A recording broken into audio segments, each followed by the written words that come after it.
Initiative populaire suisse pour des pensions de vieillesse et d'invalidité exonérées d'impôts. En octobre 2020, en Suisse, l'Office fédéral de la statistique, ou OFS, a publié un dossier de 12 pages sur la pauvreté des personnes âgées. Dans ce document, l'Office fédéral conclut que celle-ci est encore aujourd'hui un problème pour une partie de la population âgée. Ainsi, 15,6% des personnes âgées de 65 ans et plus n'ont pratiquement pas de réserve financière, 8,7% ne peuvent payer que difficilement les dépenses les plus nécessaires et 11,3% sont incapables de faire face à une dépense imprévue de 2 500 francs suisses. En conséquence, ces retraités sont partiellement dépendants des prestations complémentaires de l'État. En Suisse, les prestations complémentaires ne sont pas soumises à l'impôt, contrairement à l'assurance vieillesse, survivant et invalidité. Les experts parlent d'un effet dit de deuil. Exemple, un retraité qui perçoit une pension de 1 500 francs suisses et des prestations complémentaires de 500 francs suisses par mois paye plus d'impôts qu'un retraité qui perçoit une pension de 1 000 francs suisses et des prestations complémentaires de 1 000 francs suisses. L'initiative populaire « Oui pour les rentes AVS et AI exonérées d'impôts » souhaite changer cette situation.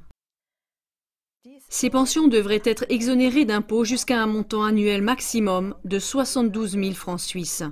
Cette idée n'est pas nouvelle puisque l'ancien conseiller national Hans Kaufmann a déjà demandé l'exonération fiscale des pensions de vieillesse en 2010 et la conseillère nationale Yvette Estermann en 2013.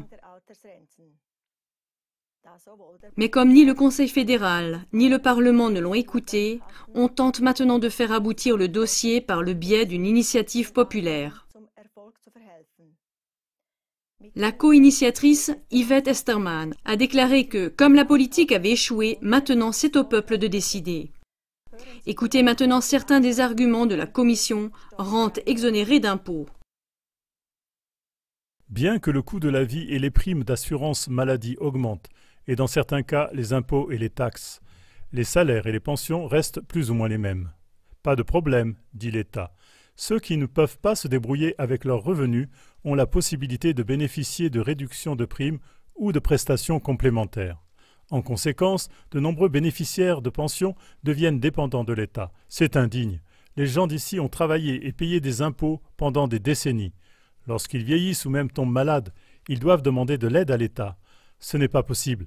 La propre population âgée, qui joue un rôle décisif dans la prospérité actuelle, devrait être soulagée. Voilà pour les arguments de la Commission. Le Conseil fédéral craint des pertes fiscales importantes avec cette initiative populaire. Mais si l'État, c'est-à-dire les contribuables, n'ont pas à payer les réductions de primes et les prestations complémentaires, les pertes fiscales seront au moins partiellement compensées. La question de savoir si l'initiative populaire sera mise au vote est actuellement discutable, car selon le comité d'initiative, on n'a pas encore recueilli 10 000 signatures. Pour qu'une initiative populaire soit soumise au vote en Suisse, il faut 100 000 signatures qui doivent être recueillies dans un délai de 18 mois. L'année dernière, aucune signature n'a pu être recueillie lors du premier confinement, du 21 mars à la fin du mois de mai. La période de collecte a donc été prolongée de 72 jours et s'étend donc jusqu'au 4 juin 2021.